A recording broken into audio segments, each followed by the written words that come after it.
Disclaimer. Please keep in mind that I wrote this script early in July. So, the first My Little Pony movie to be shown in theaters in about 25 years stars humans, and is called Equestria Girls despite the fact that it doesn't take place in Equestria. That's odd. Actually, this is more than a movie. It's apparently a pilot to the Equestria Girls cartoon series, and as such, not only does it have to pass my strike system, but it has to prove to me that Equestria Girls deserves to exist on its own merits. To do that, it has to give me something that Friendship is Magic could not. So, the movie starts out with Twilight and her friends arriving in Canterlot for some sort of instructions.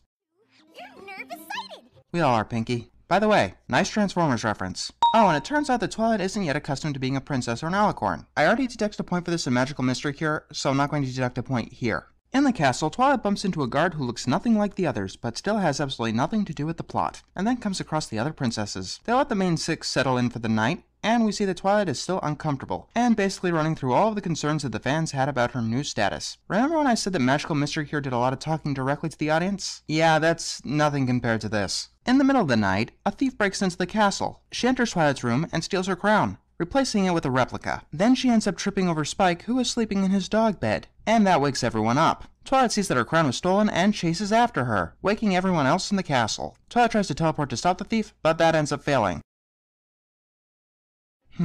Maybe because this thief is a unicorn? If Twilight tries to take the crown with telekinesis, that unicorn might use telekinesis too? Twilight tackles the thief, and the crown bounces around until it goes into a mirror, and the thief follows it. Princess Celestia reveals that this was Sunset Shimmer, a former student of hers. When she didn't get what she wanted, she left Celestia and pursued her own path, which led her to, never mind. We'll get there when we get there. Speaking of getting somewhere, Luna reveals what the mirror is. A gateway to another world that opens only once every 30 moons. Apple Family Reunion already made moons confusing enough, so I'm not even going to try to guess how long that really is. So, Twilight needs to go in there, and she needs to go in there alone because... Sending all of you could upset the balance of this alternate world. Okay, here's a better excuse. Have the rest of the main six stay behind for defense, instead of making it this obviously a plot device. Oh, and Twilight has 3 days to get her crown back. Because something about the moon. I think it's gonna fall and kill everyone, ending the world or something. Twilight is about to go through the mirror, and Spike ends up tagging along. On the other side, Spike ends up as a dog, and Twilight is now a human. Okay, whose fanfiction am I reading? Don't lie, even if you like this movie, that's probably what you thought the first time you saw the premise. To answer that question, it's actually Hasbro's fanfiction, in order to compete with Mattel's Monster High. And just as a disclaimer, I know absolutely nothing about Monster High.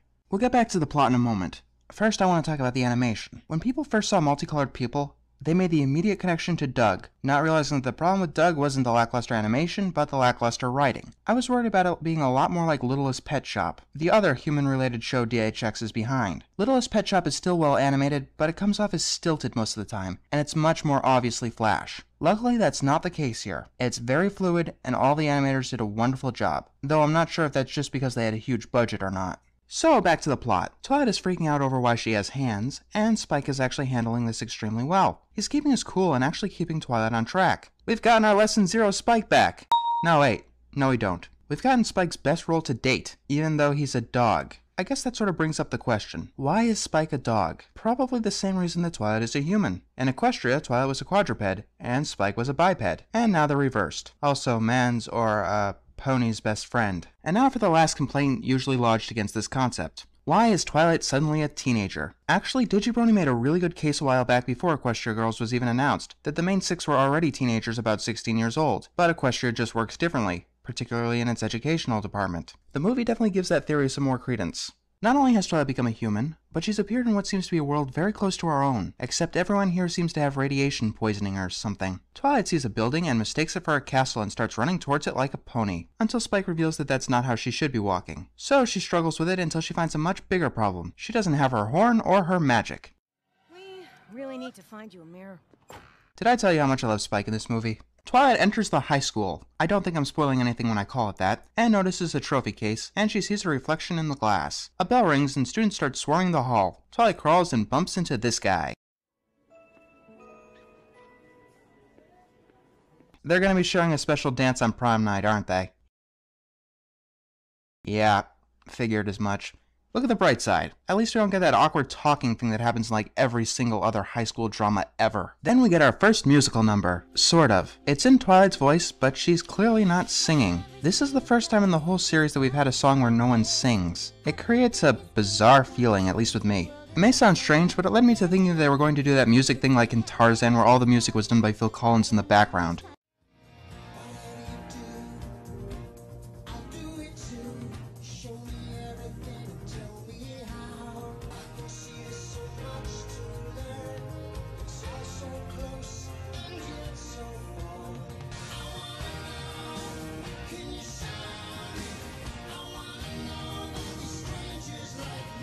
See what I mean? The song is okay. Nothing too memorable, unfortunately. The song gets Twilight to learn somewhat of being a human. I am kind of a sucker for fish out of water stories, and it does hit all of those awkward notes that it should in that regard. Then Twilight hears what sounds like Fluttershy, and she turns the corner to find someone who looks kinda like Sunset Shimmer. Yeah, the voice kinda gives it away. Twilight doesn't like anyone bullying Fluttershy in any world, so she stands up to Sunset Shimmer. Sunset doesn't seem to recognize Twilight. You know what? I'll buy it. Fluttershy reveals to Twilight that that was Sunset, and we have a recreation of the scene from Friendship is Magic, where Twilight met Fluttershy. They even reused some of the sound bites. I don't know if that's clever, or if that's lazy, or if that's cleverly lazy. And just like before, she opens up when she sees Spike, which makes me wonder if human Fluttershy is afraid of adult dogs. Wouldn't you just give anything to know what they're really thinking? Oh, what do you mean? Spike is so awesome in this. Fluttershy reveals that she picked up the crown and turned it into Principal Celestia. Sure, why not? Fluttershy says that Twilight isn't supposed to have animals on school grounds, and suggests that she tuck them into her backpack, and we see that she had a few in it. Oh no, I'm late for class. You know how rare it is that a bell in a high school drama actually signifies the class has started and not just to head to class? Glad to know that they're actually doing their research. So, Twilight meets with Principal Celestia, says that she's new, and asks if she was given a crown. Yes, I've had Vice Principal Luna put it somewhere for safekeeping. Were you interested in running for Princess of the Fall Formal this year? Where the fuck did that question come from? Did you find a crown? Yes. Do you want to run for what is essentially prom queen? How do you make that connection? So apparently, Celestia found this random crown and is using it to crown a prom queen. Actually, on repeated views, I've learned that this crown is an exact replica of the element of magic, which is really trading one plot hole for another. And Twilight asks if she can run for prom queen instead of claiming the crown is hers because... Imagine if one of them showed up in Equestria saying they came from a place filled with tall, fleshy, two-legged creatures with knees. Fair enough. Twilight is going to run for Princess of the Fall Formal. How exactly do you plan on doing that? I have no idea. Okay, that's pretty funny. So Twilight goes to the cafeteria and starts talking to Fluttershy. When Twilight reveals that she wants to run for what I'm going to keep calling prom queen, Fluttershy reveals that that's a bad idea because Sunset Shimmer always runs, and since she rules the school, she'll definitely win. Yes, Sunset is your typical mean girl, for the most part, but we'll get to that. But to the movie's credit, she gets very little screen time and is hard to take umbrage with. In order to run, Twilight needs to find the head of the party planning committee. And guess who that is? In the gym, Twilight runs into Pinkie Pie and her infinite party decorations. She's exactly the same as the equestrian Pinkie Pie, except somehow stranger than that implies. Oh, and she doesn't like Fluttershy at all. Wait, what? Now that I'm really looking at you? Hey Pinkie, you ever hear of personal space? Okay, there's one thing that the writers or animators clearly didn't understand when making this. When you're dealing with anthropomorphic animals, you can get away with this closer physical interactions. But if you're dealing with humans, then it kinda looks creepy. That also sums up a lot of my problems with the slapstick in this movie. It just looks off. I'm sure after practice they'll get it right though, so I'm not going to count it as a strike.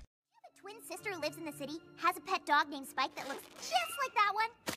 There. That's where Otherworld Twilight is. Explanation not good enough? Too bad, that's all you get. But it actually fits really well, since Friendship is Magic didn't start out with Twilight in Ponyville. So Twilight needs to sign up for prom queen and takes the pen with her mouth. Of course, the only thing that Pinkie notices is how bad Twilight's handwriting is. Enter Applejack, and she's actually impressed that someone could stand up to Sunset Shimmer. When she finds out that Twilight's going to run for prom queen, we get a spit take. Then Applejack explains what's going to happen with balloons. About the only girl at this school you can trust less than Sunset Shimmer is Rainbow Dash. Wait, what? Twilight runs off quickly, and Pinkie believes that Twilight is hiding a secret. She's psychic. Well, if you count telekinesis, then yes. Enter Sunset Shimmer, acting like a douche but with minions, snips, and snails. Wait, what? Some people had problems with Tweedledee and Tweedledum being Sunset's minions. I am not one of them. In Equestria, they were fanboying quite a lot over Trixie. Now imagine if Trixie wasn't annoyed with them and actually allowed them to do things for her. How far would they go? Applejack and Pinkie lets it out that someone else is running. Apparently she can read that, and decides that she has to confront Twilight about this. Sunset confronts Twilight in a dark locker alley because all high schools have a dark locker alley, and makes it known that she knows who Twilight is. Then we get the typical alpha bitch confrontation, letting Twilight know who's in charge. And then for the rest of the movie, she pretty much plays behind the scenes. I'll admit right now that Megan McCarthy's biggest, most glaring weakness is her villains. I'm not saying that they're bad, it's just that they're so incredibly typical. And Sunset Shimmer, for the most part, is no different. Sunset runs into Tweedledee and Tweedledum. That's what I was talking about earlier. If you want to use humans, fine, but you've got to tone down on the more animated stuff. It just doesn't fit. Anyways, she instructs them to get some dirt on Twilight. In Equestria. What are you still doing here? Yeah, some things don't change in any world, I guess. Twilight wanders up to a vending machine and is unable to operate. The great and powerful Trixie! Need some peanut butter crackers. Okay, that was hilarious. But she'd better be a recurring character in the actual show. Twilight realizes that she needs to do some research and stumbles upon the school library. Tweedledee and Tweedledum follow her in with cell phones. I'm intrigued to find out where this is going. Twilight is trying to figure out how to get a computer to work. By the way, what happened to Cheer Lee? She looks like she can use a freaking drink. Wait, is that the CMC theme song? Oh no, the Showstoppers is back for revenge! Girls, what are you doing? Posting a video on YouTube, and they're seeing how many hits they got. Wait, did you actually make that joke funny? Some of the comments about our song were really awful. Epic fail. Great, now I feel bad for my Showstoppers review. Funniest thing they've ever seen, huh? I don't know that that's what you should take from... Oh my god, you did make it funny! How did you do that? Tweedledee and Tweedledum start taking footage of Twilight as she attempts and fails to be a human. Hey guys, you're using the wrong background music. Let me try.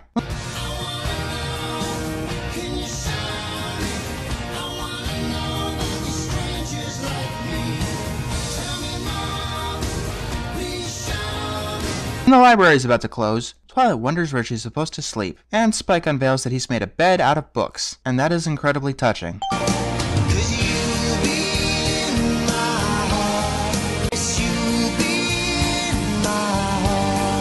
Twilight found a yearbook, and look what's inside. A photo of all the other Humane 6, and they look like they're friends. And freshmen. Remember what I said about putting your hoof down and how it's just unpleasant to watch such good friends turn on each other? Equestria Girls is not only using that effect, but it's using it to its advantage. A lot of people say that it's jarring, but it's supposed to be jarring.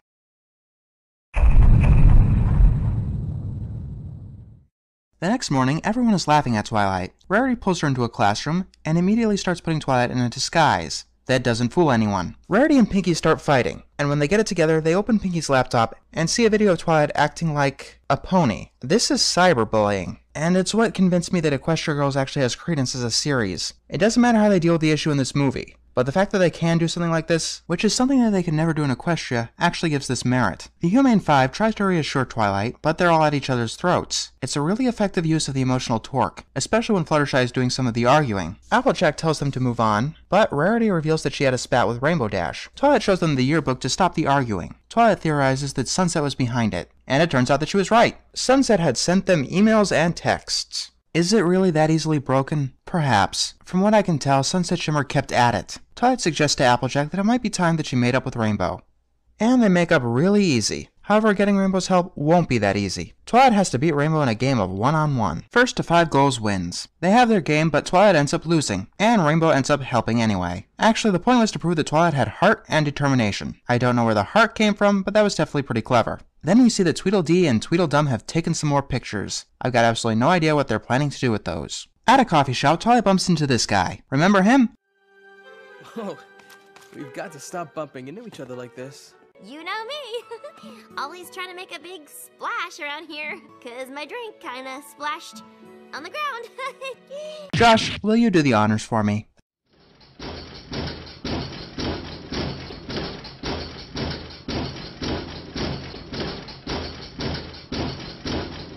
Thank you. And to the people who are asking if the main six actually get into relationships, may I ask that you word your wishes more carefully from now on, please? Let's talk about Flash Sentry because everyone has something to say. I'll say this. It's a lot better than the last time Megan McCarthy tried to do a romantic plot. Before, when the lovers wouldn't shut the fuck up, here they barely share a conversation. Flash Sentry has no personality to speak of. He's almost entirely unnecessary to the plot. And half of me thinks that he was designed as a self-insert character, as most walking personality vacuums are. The only thing we learn about him is that he used to be Sunset Shimmer's boyfriend a few weeks ago. And by implication, he broke up with her. The Humane Five decide that they need something to counteract the videos posted of Twilight. And to do that, they're going to have to dress up as ponies. That is strange. And then they sing the catchiest song that Daniel Ingram has ever produced. I really like this song, and I can't get it out of my head. It's definitely the best in the movie. I think everyone will agree on that. Although the lyrics are a little on the nose. I'm gonna be myself, no matter what I do. Really? I thought you were going to be Pinky or something. By the way, this is an occasion where the more animated actions actually make more sense. It's a music video, it's supposed to defy reality, unlike the rest of the movie which is trying to imitate reality. But yeah, this song isn't ever going to get out of my head. By the way, does anyone else find it odd that this is only the second song, and we're 45 minutes in? Wow, one awkward conversation and they're soulmates. I guess Flash Sentry might be here to prove that Equestria girls can do romantic stuff, but that's a failed idea from the get-go. Romantic relationships in ongoing series are almost impossible to get right. Not even Daria hit that high. The writers are geniuses. Hell, they might even be miracle workers. But if they want to go down that road, they've got to be very careful. And of the two relationships I've seen so far, neither of them have turned out for the better. Then again, maybe it's just Megan McCarthy. Romance is obviously her other big weakness. Somehow the musical number managed to convince everyone to forget Twilight's blunder. You know, it happens. However, Sunset Shimmer is not fazed at all. She talks to Vice Principal Luna, and reveals that the gym has been destroyed, and she frames Twilight's sparkle. Twilight gets pulled into her office, and Luna claims that she has proof against her. Hi Gary, I see you over there. You gonna be relevant to the plot? Wait, what? Oh yeah, you're right. I already deducted a point for his uselessness, but that's definitely a good thing to note. Luna shows the photos to Twilight that makes her look like a vandal. Since they have internet in Human Land, I'm going to assume that they also have Photoshop, which begs the question of why Luna doesn't think of that. When she's about to, I don't know, expel Twilight. Wait a minute, is Twilight even enrolled? Whatever, not important. Gary Stu walks in and gives evidence that the photos were cobbled together, and Luna immediately flips and lets Twilight go. It's almost like that scene needs bullet points. 1 minute, Twilight's just a normal student. The next minute, Twilight is a despicable vandal. And a second later, she's not. It's really, really weird. Unfortunately, they've got to postpone the dance until tomorrow, which means that the portal will be closed for a really, really long time. Twilight goes to the clothes store where the rest of the Humane Five are hiding out, and ducks into a dressing room. Spike suggests that Twilight tell them the truth, that she's a pony in a human body. Remember when I said that it felt like they were talking directly to the audience in Magical Mystery Cure? Try this on for size.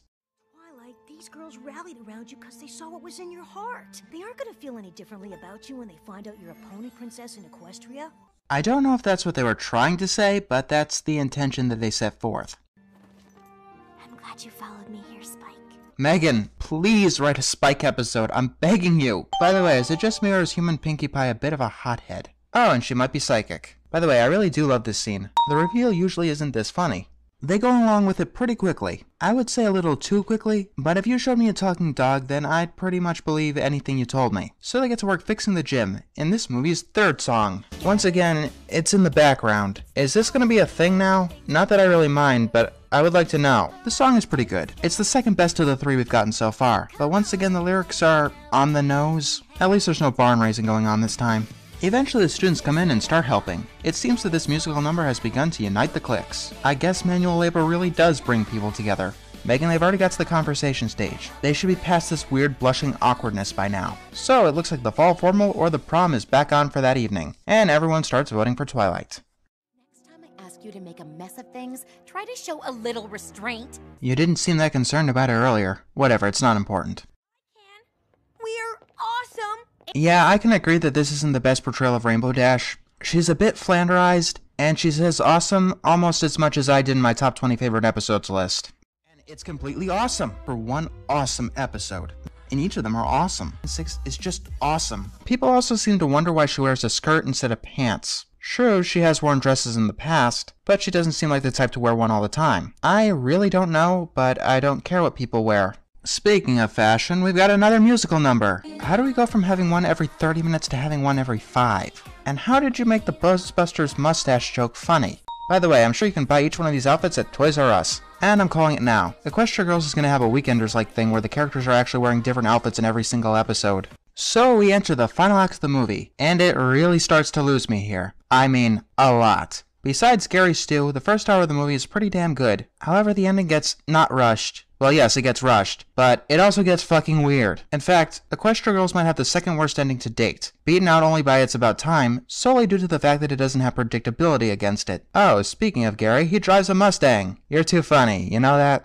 So, Twilight agrees to give him a dance. And I just realized how creepy this scenario is. In fact, all the romance in this movie is creepy. Half the time I'm expecting Spike to start humping Rarity's leg, but this takes the cake. I had no idea that Twilight wanted to get it on with freaky alien creatures she's never met before. I understand that there's a lot of similar shitfics in the fandom, but I honestly didn't want to see it in the actual show. Twilight wins prom queen, and everyone is happy. Tweedledee and Tweedledum sneak into the auditorium, Twilight is crowned, and Spike gets kidnapped. So Twilight chases after him, and the Humane Five follow along to find Sunset Shimmer with a sledgehammer. When I first saw this, I thought that she was honest to God going to start assaulting Twilight with that thing. It would have made for an interesting climax, I'll tell you that. She's actually threatening to shatter the portal, and she releases Spike. If Twilight doesn't give the crown, then Sunset will destroy the portal. Tick-tock, Twilight. We haven't got all night. The portal will be closing on its own in less than an hour. I'm gonna save that. Twilight actually refuses to give the crown, believing that her friends will be able to defend Equestria without her, but the high school will not. That is a very strange sentence when I word it like that, but it's definitely mature enough on Twilight's part. Are so awesome! Megan McCarthy, this already feels enough like fanfiction as it is. Please don't further the point home by reusing memes. By the way, look up Uncanny Valley while you're at it. On Pony Dash, that looks cute. On Human Dash, it looks stupid. So Sunset tackles Twilight, and they have a tussle over the crown that ends with Sunset getting it. So Sunset puts the crown on and gets swarmed by weird magic-y stuff. By the way, tell me if this transformation doesn't seem familiar in the slightest.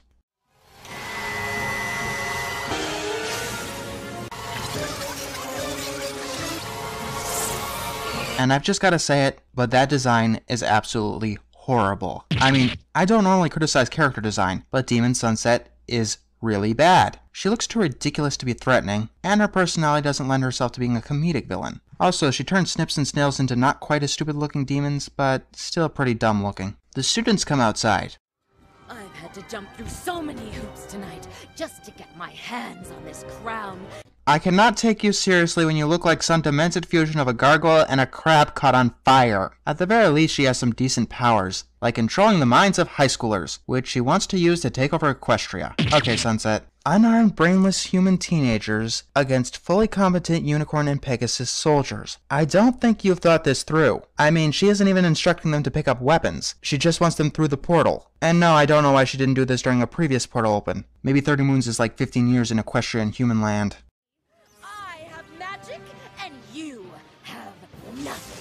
Well, she has a decent character design. The Humane Five stand by, and Sunset shoots a fireball at them. And then this happens. They're all shielded by magic.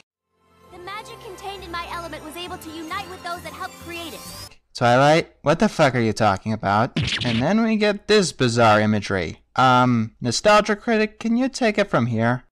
What the fuck am I watching? Yeah, what the fuck am I watching? I know they're turning into half pony things, but why? Is there any reason for that? And just what is going on with Twilight's head here? It just looks off. I think this is a callback to Nightmare Moon's defeat, but there was some kind of connection to the plot there. This just comes out of batshit nowhere. Alright, that's heartwarming enough. Oh, and apparently Rainbow knows how to fly. Whatever, that was so poorly explained that it could have done anything. Tonight, you've shown everyone who you really are.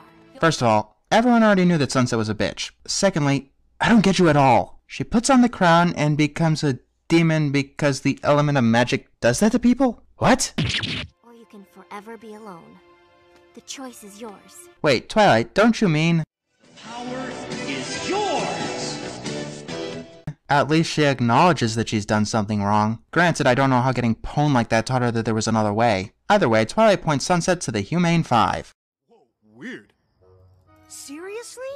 The talking dog is the weird thing about all this? Now that was trailer shot material.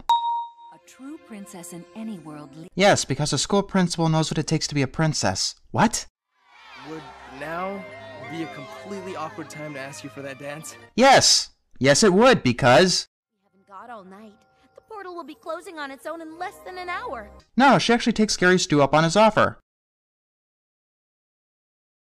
And while she's dancing, the portal closes, stranding her in human land for another whatever. And she displays that crown in her trophy case right next to her Darwin Award. Sorry, that's the realistic ending. No, she dances like a pony and her boyfriend starts dancing the same way. Then Photo Finish takes a picture of that, which presumably gets a shit ton of media attention sometime later. Alright, I guess that's a start. I've been walking on 2 legs and picking things up with these. Hey, I take offense to that. So Twilight goes through the portal at just the nick of time. You know, had to get in that dance with a 3-day crush. And the Humane 5 lose their equine features, which makes me wonder why you gave them to them in the first place. Pinky runs into the portal and bops into it. Hey, you can get human slapstick right. So Twilight steps forth into Equestria, and Celestia immediately wants to know how Sunset Shimmer is doing. I left her in good hands. What are hands? Go ask Applejack, she knows for some reason. So Twilight bumps into the pony Flash Sentry and still has that awkward crush on him. Then why have it in the first place? As for the movie, it's pretty good. I mean, it's not great. Parts of it are, but other parts get awkward. If it was an episode, I'd give it 4 out of 5 stars. Since it's a movie, I'm giving it 7 out of 10. Let's break it down. But first, to answer your question, yes, if Equestria Girls does become an actual series, I will be reviewing every single episode of that as well. The first 2 acts were good enough to prove that the spin-off show is worth my time. Besides the fact that I had trouble deciding whether or not I wanted to be a musical, the major problem I had in those first 2 acts is the romantic or non-romantic interest. Let me make this clear. I am not against the main 6 ever getting relationships, in any world, provided you tone down the creepiness. The problem is that Flash Sentry is a non-entity, and even detrimental to the plot. Have Pinkie Pie give the evidence to Luna absolving Twilight from her crime, and he has absolutely no point in the entire movie, except to get Twilight to risk being stuck in the human world. That might actually be excusable if he wasn't so bland and cliched. I can't name 3 personality traits from this guy. The biggest problem is that ending. Not only is it an anticlimax, it's just nonsensical. Maybe it was trying to prove that this world has a magical element too? Like, I'm pretty sure that Gary was just there to prove that this show can do romantic relationships. I'm not the only one who thinks that was bizarre as all hell, right? And on that note, I'm not the only one who hates Demon Shimmer's design, am I? What I get mostly from this was the acknowledgement of mistakes. Sort of. Take the CMC scene where they were uploading their song to YouTube. The writers acknowledged that wasn't funny to begin with. I kept getting that vibe really often. You know, like using the effect given by putting your hoof down properly. Before, the mistake was never having the lovers shut the fuck up. Here was the mistake of never having the 2 share a conversation. At least the writers are learning. Which is good. Excellent, in fact. If only Megan McCarthy can learn how to write an original villain. But it's still interesting that they're not only realizing and learning from their mistakes, they're actually using their mistakes to their advantage. Most of all, I do see potential in Equestria Girls as a spin-off. If they can take on things like cyberbullying, and actually do it with tact, we might have something else truly special. Of course, the writers have to learn to take on a whole new medium, while keeping the same familiar tone. In Equestria Girls, they've got to tone down on the slapstick, severely. Human characters are supposed to emulate real life as closely as possible, and you can't do it with these out-of-nowhere cartoon moments. It's a pretty good start, not great, but let's focus on the latter part. It's a start. Let's see where this ends up. But seriously, why the fuck is it called Equestria Girls if it takes place entirely outside of Equestria?